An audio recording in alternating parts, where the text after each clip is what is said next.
Good morning साथियों।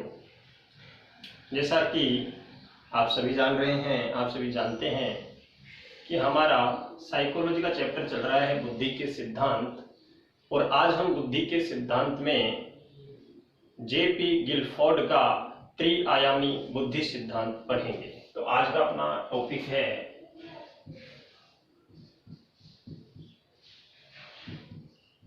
त्रिआयामी बुद्धि सिद्धांत। साथियों, बुद्धि के सिद्धांतों में त्रिआयामी बुद्धि का जो सिद्धांत है वो प्रस्तुत किया जेपी गिलफोर्ड ने। याद रखने वाली बात है, बुद्धि का त्रिआयामी सिद्धांत जेपी गिलफोर्ड ने प्रस्तुत किया, और जेपी गिलफोर्ड सोवियत संघ के थे। जेपी गिलफोर्ड सोवियत संघ के थे और उन्होंने बुद्धि का त्रिआयामी सिद्धांत प्रस्तुत किया। जेपी गिलफोर्ड के अनुसार बुद्धि के 3 आयाम होते हैं। वो बुद्धि के 3 आयाम उन्होंने कौन कौन से बताए हैं? जेपी गिलफोर्ड ने बुद्धि के 3 आयाम कौन कौन से बताए हैं? पहला विषय वस्तु, पहला आयाम बताया है विषय वस्तु। दूसरा उन्होंने बताया है संक्रियाएं। पहला विषय वस्तु, दूसरा संक्रियाएं और तीसरा उत्पाद। किस प्रकार से? विषय वस्तु उन्होंने 4 प्रकार की बताई, संक्रियाएं उन्होंने 5 प्रकार की बताई, और उत्पाद उन्होंने 6 प्रकार के बताए। ये जो विषय वस्तु है, संक्रिया है और जो उत्पाद है, वो मानव की बुद्धि में गुणात्मक रूप से संबद्ध होते हैं। उन्होंने क्या कहा कि ये मानव बुद्धि में गुणात्मक रूप से संबद्ध होते हैं। गुणात्मक रूप से संबद्ध होने के कारण से मानव की बुद्धि में कितने खंड हुए? तो उनके अनुसार 4 विषय वस्तु के, 5 संक्रियाओं के और 6 उत्पाद के। तो उनके अनुसार टोटल 120 खंड उन्होंने बुद्धि के बताए। और ये विचार उन्होंने प्रस्तुत किया 1967 में। 1967 में सबसे पहले जब जेपी गिलफोर्ड ने बुद्धि का त्रिआयामी सिद्धांत प्रस्तुत किया, तो साथियों उन्होंने कहा कि बुद्धि के 3 आयाम होते हैं। पहला विषय वस्तु, दूसरी संक्रिया और तीसरा उत्पाद। विषय वस्तु के उन्होंने 4 प्रकार बताए, संक्रियाओं के 5 प्रकार बताए और उत्पाद के 6 प्रकार बताए। साथ ही उन्होंने कहा कि ये गुणात्मक रूप से संबद्ध होते हैं। इस कारण से बुद्धि में कुल मिलाकर के और 120 खंड होते हैं। उन्होंने अपना ये जो सिद्धांत है ये 1967 ईस्वी में प्रस्तुत किया। साथियों 10 वर्ष के उपरांत मतलब 1977 में गिलफोर्ड ने अपने विचार को बदल दिया, और अपने विचार को बदलते हुए उन्होंने कहा कि विषय वस्तु जो है उसमें 4 नहीं, उन्होंने परिवर्तन किया आकृति का। आकृति को निकाल करके 2 और उसमें जोड़ दिए, और उन्होंने बताया कि विषय वस्तु जो है वो 4 प्रकार से नहीं बल्कि विषय वस्तु में 5 प्रकार होते हैं। 5 प्रकार होने के कारण से ये गुणात्मक रूप से जब संबंध होंगे 5 विषय वस्तु के, 5 संक्रियाओं के और साथ में 6 उत्पाद के, तो 10 वर्ष बाद में उन्होंने बुद्धि के जो खंड हैं वो बता दिए 150। उन्होंने कहा कि बुद्धि के 150 खंड होते हैं। उसके बाद में फिर उन्होंने थोड़ा सा समय लिया, और महज 3 साल के बाद में उन्होंने फिर से बदलाव किया, यानी 1980 में।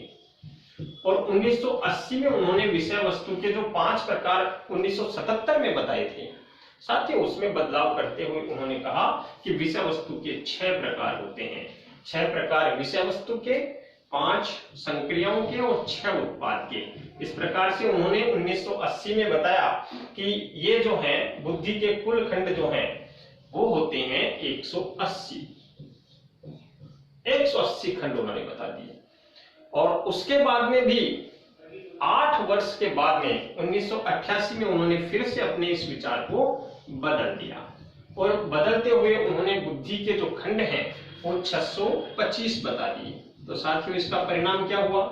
इसका परिणाम ये हुआ कि लोगों का विश्वास उनके ऊपर से उठ गया, यानी उन्होंने उनके इस सिद्धांत को स्वीकार नहीं किया, क्योंकि वो बार बार अपने विचारों को बदल रहे थे।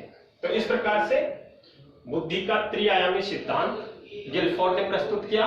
उसके बाद में हम बहुबुद्धि सिद्धांत जो हार्वर्ड गार्डनर का है उसके बारे में पढ़ेंगे, लेकिन उससे पहले हम एक बार फिर से इसको दोहरा लेते हैं। साथियों, बुद्धि का त्रिआयामी सिद्धांत सोवियत संघ के विद्वान जेपी गिलफोर्ड ने सबसे पहले 1967 में प्रस्तुत किया, और उन्होंने कहा कि बुद्धि के 3 आयाम होते हैं। पहला विषय वस्तु, दूसरा संक्रियाएं, तीसरा उत्पाद। विषय वस्तु में उन्होंने 4 प्रकार बताए, संक्रिया में उन्होंने 5 प्रकार बताए, और उत्पाद में उन्होंने 6 प्रकार बताए। साथ ही उन्होंने कहा कि ये सभी आपस में गुणात्मक रूप से संबद्ध होते हैं। तो बुद्धि में कुल मिलाकर के 4 × 5 × 6 यानी 120 खंड होते हैं, ये उन्होंने 1967 में कहा। साथियों, 10 वर्ष बाद उन्होंने अपने इस विचार में बदलाव किया, विचार को बदल दिया। विषय वस्तु में जो आकृति है उस आकृति में उसने बदलाव किया, और उन्होंने विषय वस्तु 5 प्रकार की बता दी।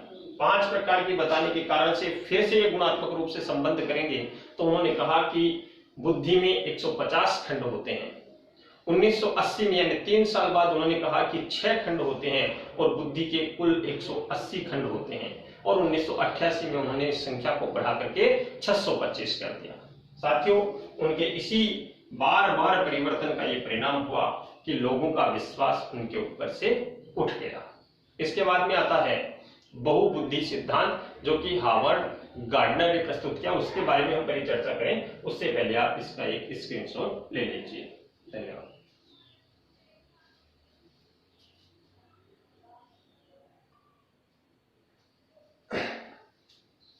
हाँ तो साथियों, जेपी गिलफोर्ड के त्रिआयामी सिद्धांत के बाद में हम लोग परिचर्चा करते हैं बहुबुद्धि सिद्धांत की। और ये जो बहुबुद्धि सिद्धांत है इसको प्रस्तुत किया हार्वर्ड गार्डनर ने। हार्वर्ड गार्डनर जो है उन्होंने इस सिद्धांत को प्रस्तुत करते हुए जो बुद्धि के प्रकार हैं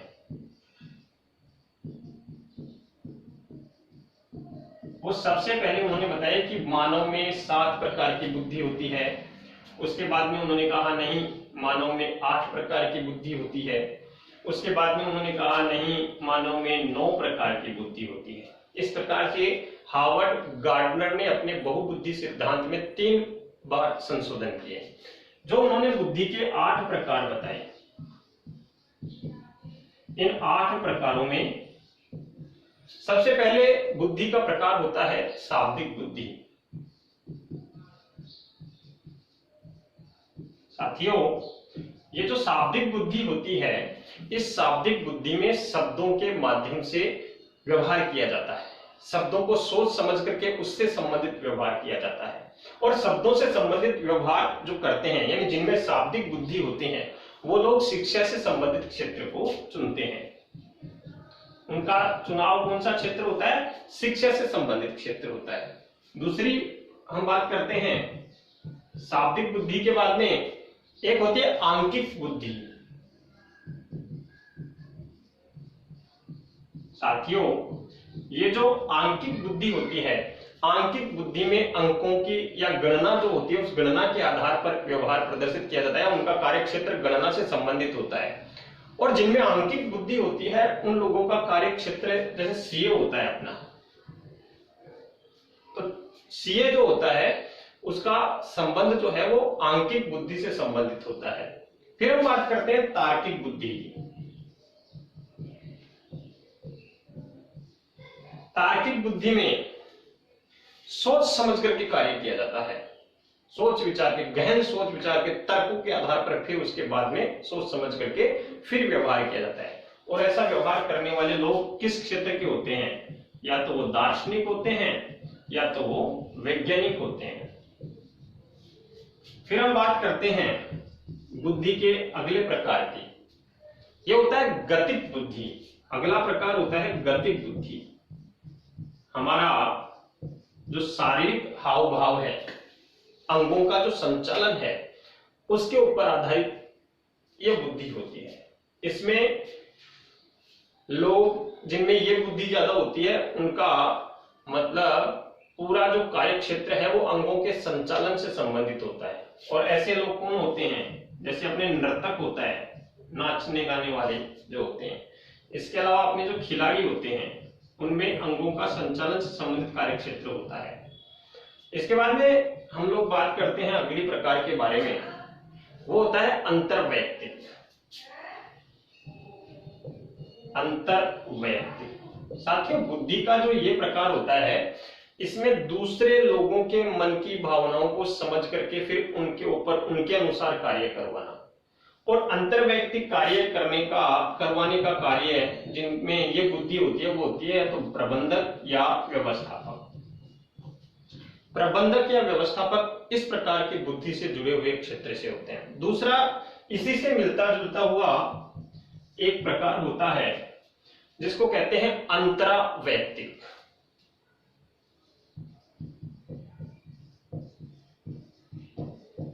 ये दूसरों के विचारों को समझ करके, उनके हाव भाव को समझ करके, उनको महसूस करके, उनको उन्हीं के अनुसार कार्य करवाते हैं। और काउंसलर या गाइड जो होते हैं वो इस श्रेणी में आते हैं। काउंसलर या गाइड संगीतात्मक, नाम से ही स्पष्ट हो रहा है साथियों, जिनकी संगीत के क्षेत्र में रुचि होती है। संगीतकार होते हैं, गायक होते हैं, गीतकार होते हैं। एक होता है स्थानिक, जिनमें सामाजिक बुद्धि ज्यादा होती है, समाज के प्रति ज्यादा जिनका योगदान रहता है, समाज सेवी होते हैं, राजनेता होते हैं। ये 8 प्रकार उन्होंने बताए। अब हमारे अंदर ये आता है कि 9 प्रकार भी बताया था, तो वो एक प्रकार कौन सा था साथियों? वो एक प्रकार उन्होंने प्राकृतिक बुद्धि का बताया था। और जिन लोगों में प्राकृतिक बुद्धि होती है वो पर्यावरण के क्षेत्र से जुड़े हुए रहते हैं, जैसे वन संरक्षक, अपने वन रक्षक वगैरह होते हैं वो। तो इस प्रकार से बुद्धि का जो बहुबुद्धि सिद्धांत है वो हार्वर्ड गार्डनर ने प्रस्तुत किया। अब हम आगे बढ़े उससे पहले इसके बारे में एक बार फिर से थोड़ा सा रिप्लाई कर लेते हैं, रिप्ले इसको कर लेते हैं। बहुबुद्धि सिद्धांत हार्वर्ड गार्डनर ने प्रस्तुत किया। उन्होंने अपने बहुबुद्धि सिद्धांत में 3 बार संशोधन किए। पहली बार उन्होंने कहा कि बुद्धि 7 प्रकार की होती है। फिर उन्होंने संशोधन करते हुए कहा नहीं, 7 प्रकार की नहीं, 8 प्रकार की होती है। उसके बाद में कहा 9 प्रकार की होती है। उन्होंने जो बुद्धि के 8 प्रकार बताए हैं साथियों, उनमें सबसे पहले शाब्दिक बुद्धि, एक होती है आंकिक बुद्धि, एक होती है तार्किक बुद्धि, एक होती है गतिक बुद्धि, एक होती है अंतर्वैयक्तिक बुद्धि, एक होती है अंतरावैयक्तिक बुद्धि, एक होती है संगीतात्मक बुद्धि और एक होती है स्थानिक बुद्धि। इस प्रकार से 8 प्रकार उन्होंने बताए और एक उन्होंने संशोधन करके 9वां प्रकार और बताया था और वो था प्राकृतिक बुद्धि। इस प्रकार से साथियों आज का आपका ये बहुबुद्धि सिद्धांत कंप्लीट होता है। धन्यवाद।